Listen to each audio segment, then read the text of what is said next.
voters at a polling station in April 2016 in Philadelphia. CreditEduardo Munoz Alvarez, Agence France Presse, Getty Images Washington. The Supreme Court rejected on Monday a second emergency application from Republican lawmakers in Pennsylvania seeking to overturn decisions from that state's highest court, which had ruled that Pennsylvania's congressional map had been warped by partisan gerrymandering and then imposed one of its own.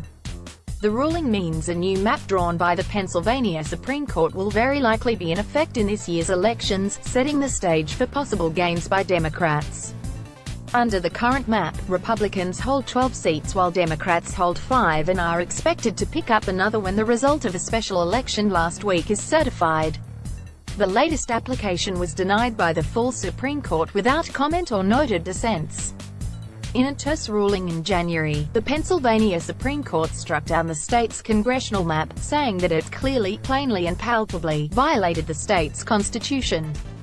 The court told state lawmakers to redraw the state's 18 House districts, which favored Republicans. Pennsylvania Republicans asked the Supreme Court to block that ruling, but their request was rejected last month by Justice Samuel A. Alito Jr. The Republican-controlled state legislature then drew a new map, but it was vetoed by Governor Tom Wolf, a Democrat. The state court imposed a new map, prepared with the help of Nathaniel Pursley, a Stanford law professor and an expert in legislative districting. The court said the map's voting districts were not warped by politics and followed the traditional redistricting criteria of compactness, contiguity, equality of population and respect for the integrity of political subdivisions. The denial of the latest application, like the denial of the earlier one, was unsurprising because the Pennsylvania court had based its ruling solely on the state constitution. On matters of state law, the judgments of state Supreme Courts are typically final. The Republican lawmakers in the Pennsylvania case argued that the United States Supreme Court could nonetheless step in, saying their case was partly governed by federal law. They pointed to Article 1, Section 4 of the United States Constitution, which says that the times, places and manners of congressional elections shall be prescribed in each state by the legislature thereof. The lawmakers said the state Supreme Court had usurped the legislature's role in violation of federal law.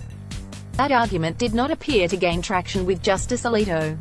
In a brief urging the United States Supreme Court not to intercede, lawyers for Mr. Wolf wrote that there were practical reasons to let the state court's rulings stand.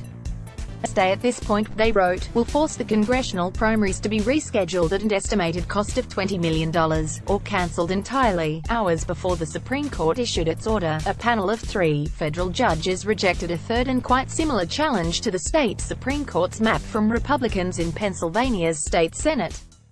The panel of 2 United States District judges and 1 federal Court of Appeals judge said the Republican senators did not have standing to sue.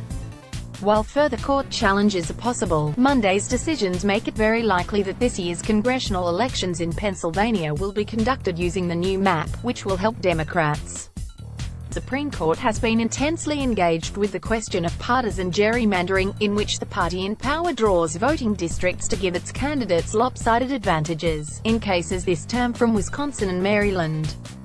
Those cases are appeals from decisions of federal courts.